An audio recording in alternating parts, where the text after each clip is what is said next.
السلام علیکم ورحمۃ اللہ وبرکاتہ۔ انگریز نے اعتراض کیا کہ قرآن کریم کی سورۃ رحمان میں جہنم کا ذکر ہے، یرسل علیکم شواظ من نار ونحاس فلا تنتصران فبأی آلاء ربکما تکذبان، کہ اس سے پہلے اللہ پاک نے انسان کی پیدائش کا ذکر کیا، قرآن کی تعلیم کا ذکر کیا، چاند سورج کی نعمتوں کا ذکر کیا، فرمایا فبأی آلاء ربکما تکذبان، اپنے رب کی کون کون سی نعمتوں کو جھٹلاؤ گے۔ پھر انسان کی پیدائش کا ذکر کیا، پھر اللہ پاک نے دو سمندروں کا ذکر کیا، ایک کھارا اور ایک میٹھا، ایک دوسرے سے ملتا نہیں ہے، دونوں ساتھ چل رہے ہیں۔ فبأی آلاء ربکما تکذبان، کون کون سی نعمتوں کو جھٹلاؤ گے۔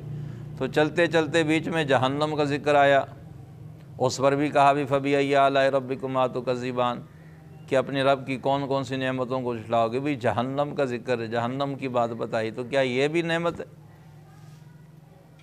اعتراض اس کا یہ ہوا کہ بھئی نعمت کے ذکر پر نعمت بیان کر کے تو یہ بات بنتی ہے فبأی آلاء ربکما تکذبان، کہ تم اپنے رب کی کون کون سی نعمتوں کو جھٹلاؤ گے۔ پیچھے اللہ پاک نے جہنم کا ذکر کیا اور آگے فرمایا فبأی آلاء ربکما تکذبان۔ تو یہ جہنم کا ذکر، جہنم کی یاد دہانی، یہ کون سی نعمت ہے؟ بھائیو، بات یہ ہے کہ اللہ رب العزت کا یہ احسان ہے کہ وہ رب ہمیں پہلے بتا رہا ہے کہ جہنم ہے، پل صراط ہے، میزان عدل ہے، میدان محشر قائم ہوگا، منکر نکیر آئیں گے، قبر میں سوال جواب ہوں گے، میدان محشر میں سوال جواب ہوں گے، انصاف کا ترازو قائم ہوگا۔ تو اللہ پاک یہ سب کچھ پہلے بتا رہے ہیں، تو یہ اللہ کی نعمت ہی ہے۔ جس طرح کوئی آدمی کسی پرخطر راستے سے گزرنا چاہ رہا ہو تو دوسرا کوئی خیر خواہ بندہ اسے کہتا ہے بھائی اس راستے سے مت گزرنا، اس راستے سے مت جایا کرو۔ وہ کہتا بھی کیوں؟ تو بتایا جاتا ہے بھی یہ راستہ بڑا پرخطر ہے، بڑا خطرناک ہے، اس پہ راہزن ہوتے ہیں، ڈاکو ہوتے ہیں، ڈکیت ہوتے ہیں، کہیں آپ اپنے مال سے اور جان سے ہی نہ ہاتھ دھو بیٹھیں۔ تو اب اس کا یہ پہلے سے بتا دینا یہ اس کا احسان ہے اور اس کی نیکی ہے کہ اس نے احسان کرتے ہوئے، خیر خواہی کرتے ہوئے مجھے پہلے بتا دیا کہ اس راستے سے مت گزرو۔ تو اللہ رب العزت قیامت آنے سے پہلے، موت آنے سے پہلے، قبر میں جانے سے پہلے، میدان محشر میں جانے سے پہلے وہاں کے منظر اللہ پاک پہلے بتا کر یہ احسان بتا رہے ہیں کہ یہ میرا احسان ہے جو میں تمہیں خبردار کر رہا ہوں کہ اگر ان چیزوں سے نہیں بچو گے تو پھر اگلا منظر تمہارے سامنے۔ لیکن کیا کیجئے، ہم انسان اور خاص کر کے کافر اس بات کا یقین ہی نہیں کرتا، کہتے بس یہی زندگی ہے، مر جائیں گے، کھپ جائیں گے، کچھ نہیں ہوگا، کوئی حساب نہیں، کوئی دوبارہ اٹھنا نہیں، کوئی منکر نکیر نہیں، کوئی سوال نہیں، کوئی جواب نہیں۔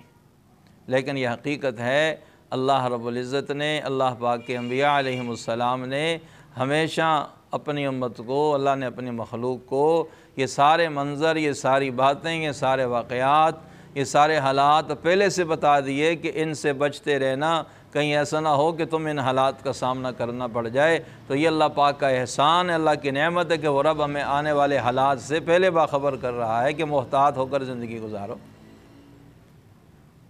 لیکن سمجھ نہیں آتی بات کچھ لوگوں کو۔ وہ ایک بڑی مچھلی نے چھوٹی مچھلی سے کہا کہ تم جو کہیں بھی تمہیں بوٹی نظر آتی ہے، گوشت کا ٹکڑا نظر آتا ہے، اور کہیں پر بھی تمہیں کوئی کیڑا نظر آتا ہے، تم بھاگ کر اس کو منہ میں ڈال لیتی ہو، اس سے احتیاط کیا کرو کہیں ایسا نہ ہو تم شکاری کے جال میں پھنس جاؤ۔ اس نے کہا وہ کیا ہوتا ہے؟ اس نے کہا شکاری نے اپنے اس میں کنڈی کے اندر، اپنے اس میں جال میں، اپنے اس کے ہتھیار کے اندر اس نے وہ کوئی گوشت کی بوٹی پھنسائی ہوتی ہے تمہیں پھنسانے کے لیے۔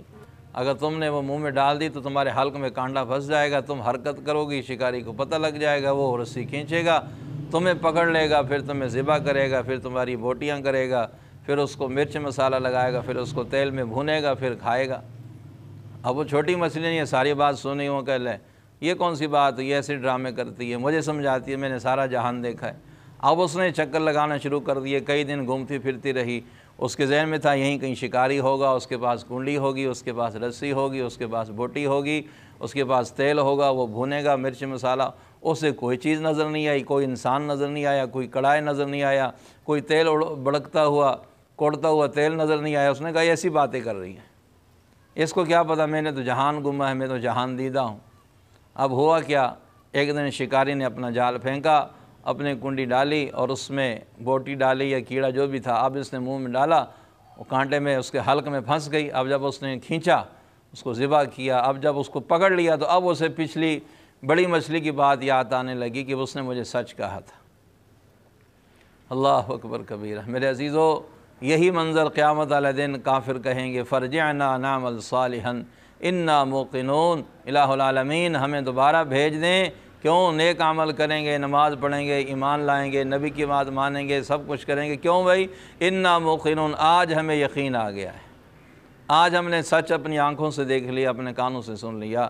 تو میرے عزیزو، بات یہ چل رہی تھی کہ اللہ پاک کا احسان ہے، انبیاء علیہم السلام کے بھی اس امت پہ احسان ہے کہ جنہوں نے آنے والے حالات سے، آنے والی جہنم سے، آنے والے عذابوں سے امت کو، اللہ نے اپنی مخلوق کو پہلے سے باخبر کر دیا، تو یہ اس رب کا احسان ہے۔ تو سورہ رحمان کے اندر بھی جہاں اللہ نے جہنم کا ذکر کیا اور اس کے بعد فرمایا فَبِأَيِّ آلَاءِ رَبِّكُمَا تُكَذِّبَانِ، کہ تم اپنے رب کی کون کون سی نعمت کو جھٹلاؤ گے، تو جہنم کے عذاب سے پہلے باخبر کر دینا، جہنم کے حالات کے بارے میں پہلے سے بتا دینا کہ تاکہ تم ان سے بچتے رہو، اس میں جانے والے اعمال نہ کرنا، کہیں تم اس میں نہ چلے جاؤ۔ تو یہ اس رب کا احسان ہے، اس رب کی نعمت ہے۔ اللہ ہمیں سمجھ کر دین پر عمل کرنے کی توفیق عطا فرمائے۔